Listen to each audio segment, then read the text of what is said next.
Good evening, ladies and gentlemen, and welcome to the Slasher Club, where there is no measure to terror and entertainment. Tonight, we will be doing Child's Play Part 2!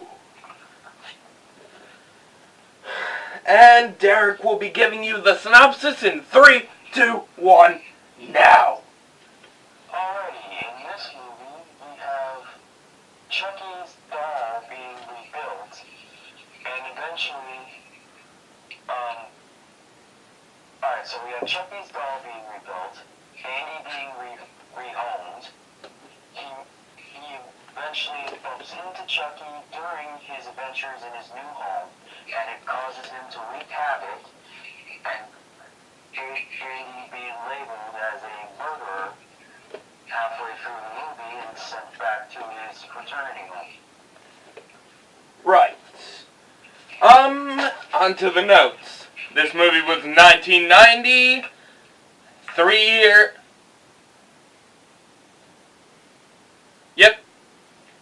2 years after the original. It was directed by John Lafia, who produced the first movie.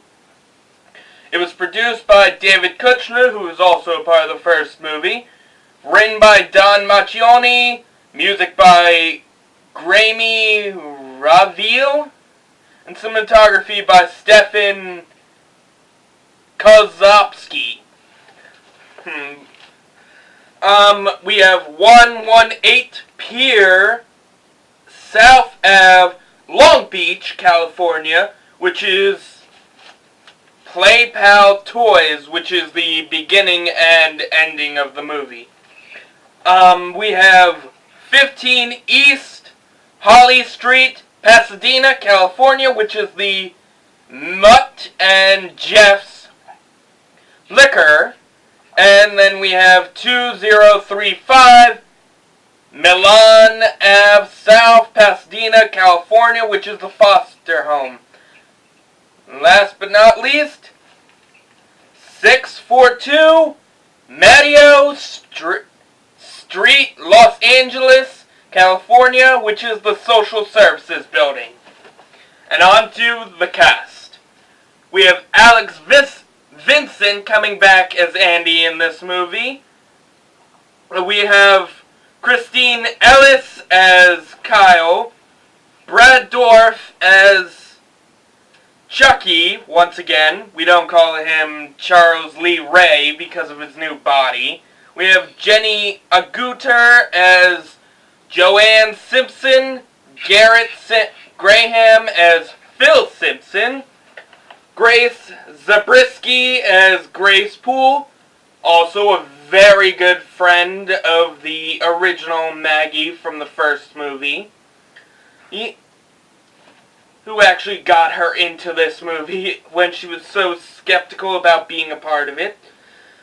We have Peter Haskell as Mr. Sullivan, Beth Grant as Miss Kettlewell, Greg Germain as Matson, and last but not least, Adam Wiley as Sammy.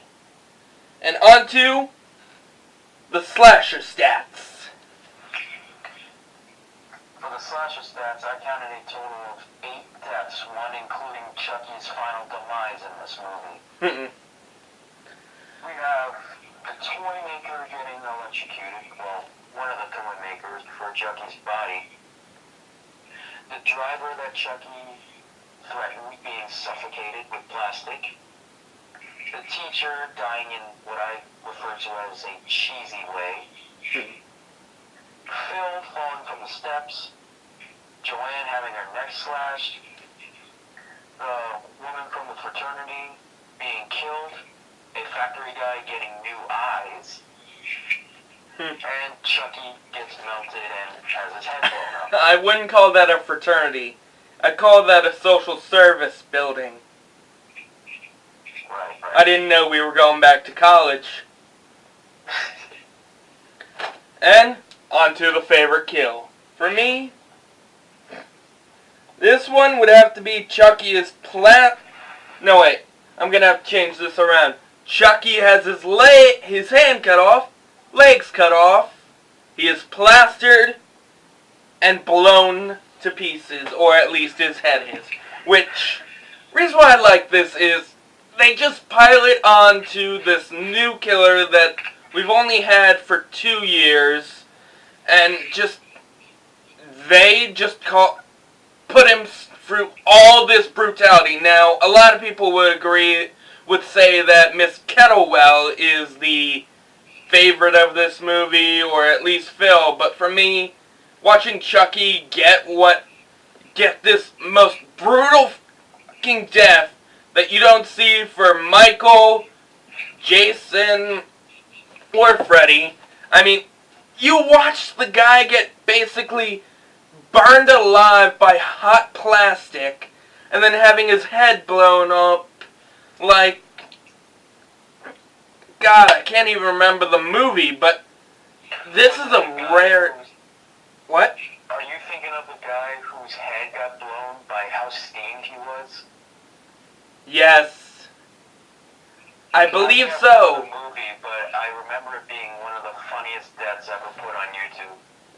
Yeah. Actually, I think I'm thinking of the guy that got blown up and you just see his head spread out. His whole body just turned into one big balloon before he pops. Huh. But I think he also had steam coming out of his nose. Yeah, I think we're thinking of the same one, because for some reason at the when you mentioned the guy who was letting off steam, I'm thinking, let off some steam, Bennett. Just, thank you, Artie.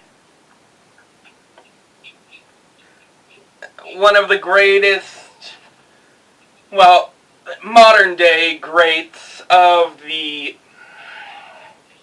action hero genre. But back to the movie. What about you? I'd have to say Phil's death was my favorite, because Chucky causes him to trip while he's going down the steps. He gets his ankle caught under the steps, and Chucky says this funny line that I still laugh at to this day. Has it hanging, Phil? And love that line. And then he just lets him go, and Phil just falls and snaps his neck, I think. I do love that line, but again, it can't beat the Chucky getting blown up death in this movie. I mean, if that wasn't in there, Phil's death would definitely be in the top 2. But on to the least favorite kill, which I'm about to read Child's Play again. Yay! Nope. Least favorite kill for me would be Miss Kettlewell gets beaten. I mean, a lot of people like this one because you basically hear him just beating her up from all the way out as soon as we get out of the school, and just, it doesn't really do much for me. I mean, I know we're watching Chucky as he beats her, we see her hand go bloody, I don't really like it. You don't actually get to see him beat her, or anything of the death. All you hear is her scream, the whack of the yardstick, and just Chucky's face. Other than that, I mean, it could have been so much better if we'd actually seen her get beaten to death instead of just pull out to another wide shot. Yeah, keep on going. Let's go all the way outside the school and just try and see if the people watching can actually see it through the window. I mean, what the hell? I actually wanted to see her get beat to death. But one thing I noticed about this movie is that there's no suspension, especially when they reveal Chucky yet again. I mean, we all knew he was gonna come back, but what about you? My least favorite had to be Joan getting her neck slashed. It's an off-screen death, and once again, this one, you barely notice that it's even a slash. It looks more like someone just painted blood all over her neck. Exactly, and they could have done a whole lot more with that, with the sewing machine. I mean, at least sew her neck, or do something. Kill her with it. Don't just leave it going on. Just show us that her mouth is being gagged by whatever the hell she was making for Kyle. That's not how you do a death. And I've said this many times on this channel, that you do not go with an off-screen kill. I mean, yeah, I get it. Everyone wants a PG-13 or PG rating for their movies, so it doesn't end up as an R or an X. And so it gets taken out of multiple theaters. But still, doesn't mean you have to give us a lame-ass off-screen kill that, one, I mean, I thought there was a struggle going on as soon as I saw The Room. But other than that, it just, again, like you said, it looks like her neck was painted and she just gagged herself. It was just, I cannot stress this enough. It reminds me of the cop from, I think it was, which one was it? It was Black Christmas, I believe. Yeah, Black Christmas, where he had his neck slashed, and the only thing you noticed was him, a painting on his neck. Just, when are they gonna learn? We don't need these off-screen neck slashes. We want to see the struggle. We want to see the person die. We don't want noise. Take the driver being suffocated, for example. There's no gore. It's not really graphic, but it's enough to give us the satisfaction of a death. I mean, that's why I like Black Christmas.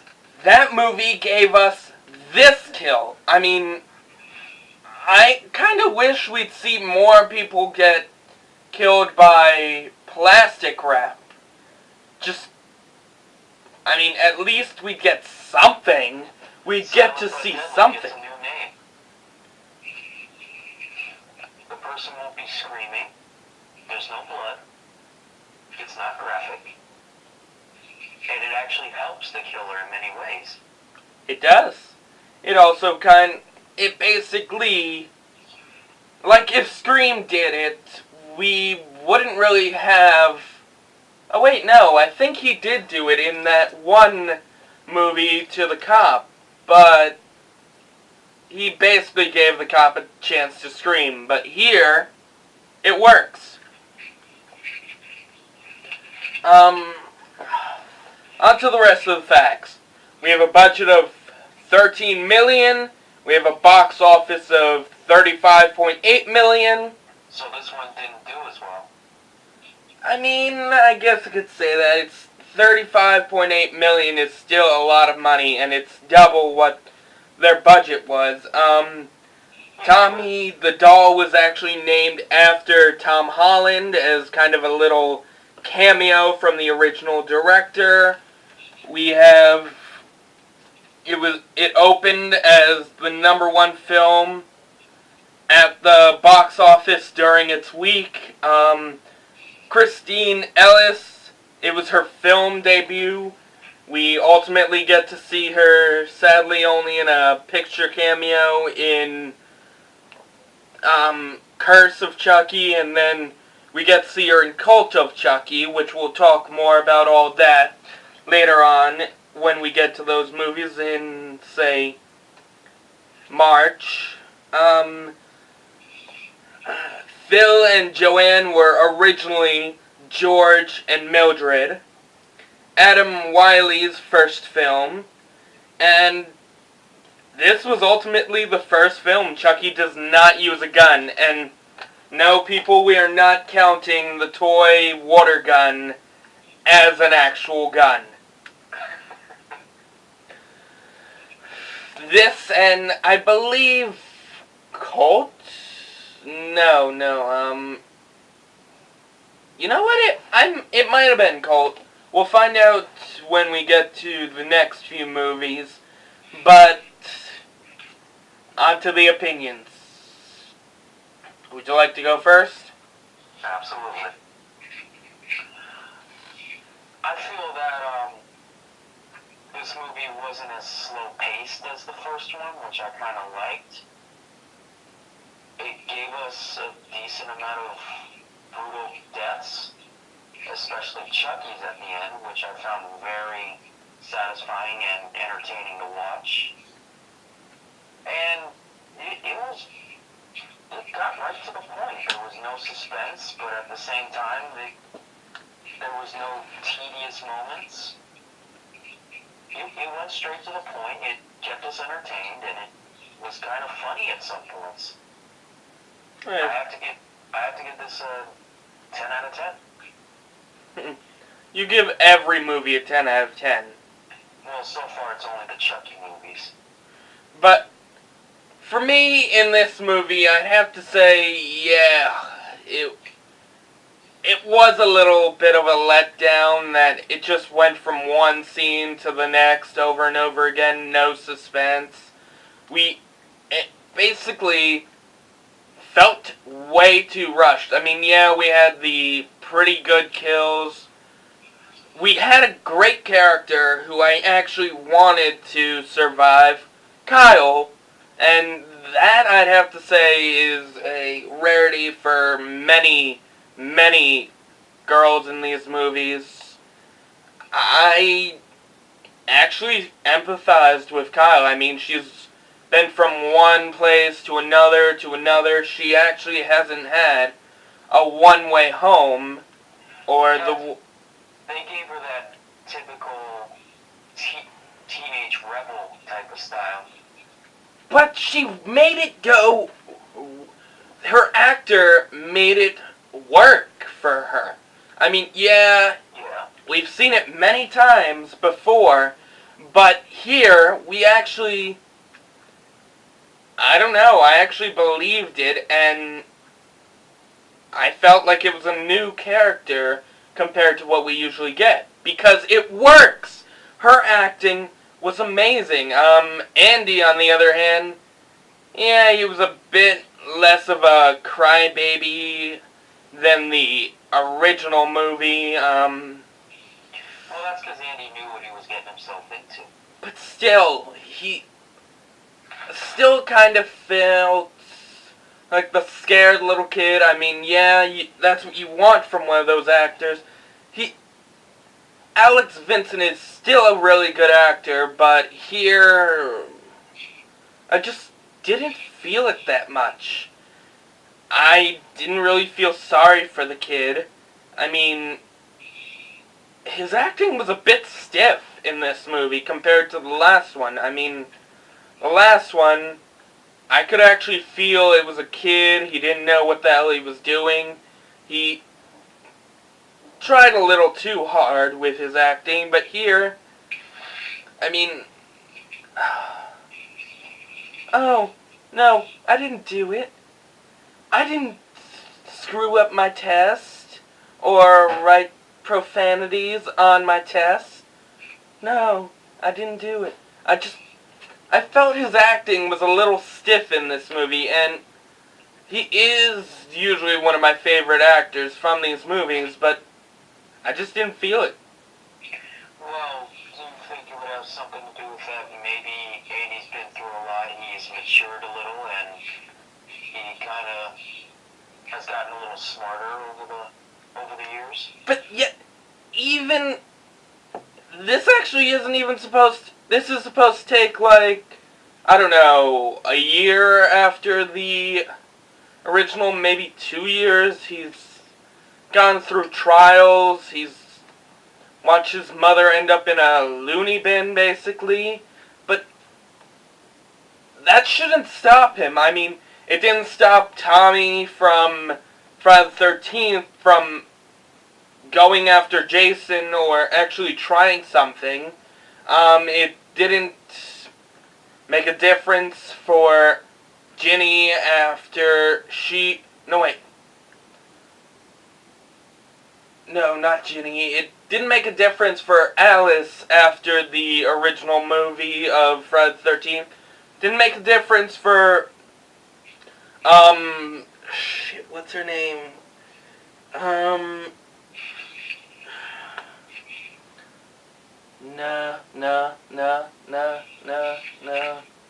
Nancy. It didn't make a difference for Nancy in Nightmare on Elm Street 1 and 3 after all those years. She still went after Freddy. And you actually felt their acting. I mean, yeah, we had Tommy as 3 different actors in 3 different movies. But still, you felt it. Here, Alex was a bit too stiff.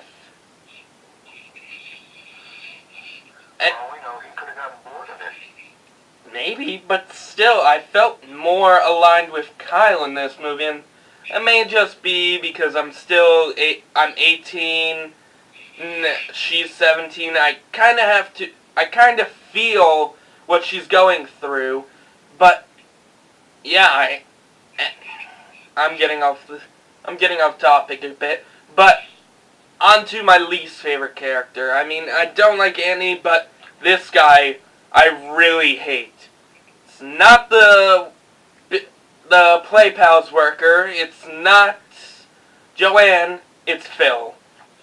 Honestly, I found him to be the biggest douche in the movie. I honestly was happy Chucky finally killed him. I mean, he basically didn't even want Andy. I get it. He felt he wasn't qualified to deal with him. But here, he could have at least showed some compassion to Andy. He could have done something instead of, oh, Andy, it's not the doll. It's not the doll. Well, you're grounded over there. You don't do that. You try and help the child. I mean, I guess it's just how he was written, but still, I hate that character so much after watching this movie. I honestly thought he was just a typical 80s, 90s father. No, an 80s, 90s father wouldn't act like a complete douche like that. They would use, in a lot of 80s movies, they actually try to help their child or try to understand what the hell is going on. I mean, look at Andy's mother. She didn't understand, but after actually taking a look, or actually trying to talk to the doll, or seeing what the hell was wrong, I actually like her from the last movie. Here, we've got Phil, and I just feel we didn't need the strict douchebag of a parent. I mean, he played the douchebag card a little too much in this movie. But other than that, Kyle again was my favorite. Some of the kills were lackluster, but the ones that they actually tried to put more oomph, I guess you could say, into it, actually felt like something I'd want to watch. I definitely see this movie again. I mean, it's a classic, but I can't say it's one of my favorites. I'd say I'd give it at least 5. That low? Yeah, that low. I can't give it anything higher because, again, it's not that good of a movie. Tell you what, hearing your opinions about it, you kind of altered mine a little. I'll drop my score down a little to 7.5. I'll agree with that. I mean, again, it's still a little high, but it's not as high as I'd want. But So yeah, guys, if you really have to watch this film, go watch it. I'd only recommend it if you're actually trying to watch every Child's Play movie like we are. If you're a hardcore Chucky fan. Exactly, but just, if not, stay away from this film. I don't want to put you through any of that shit. But, you know, there's one point I did miss. I believe, and we're going back to Puppet Master like we did last week. Honestly, if anyone else has seen it, I haven't really seen the movies. I know the characters a bit. But Blades, the doll, actually made me think this movie is where they came up with the idea for that. Looking at Chucky's hand, just an ouch, that whole, just after he basically turned somewhat human in the doll body, it's hard to watch as he's being torn apart, basically. And after all that torture, he still survived until his head got blown up. Yeah, but that was kind of a big thing right after the beginning, where we actually have to watch him basically be, I guess you could say, the lawnmower man kind of thing, or, RoboCop, kind of, but, you know what, yeah, we ranked it. I don't recommend this movie, but please like, subscribe, comment, and any final words? Your worst enemies never leave your side. Especially if they're a doll. So next week, guys, we'll be doing Child's Play 3. After that, we'll be going on to the next film in the Texas Chainsaw Massacre series. But other than that, have a great night, and we'll see you then. Good night, goodbye, and try and stay alive, especially when you're around dolls.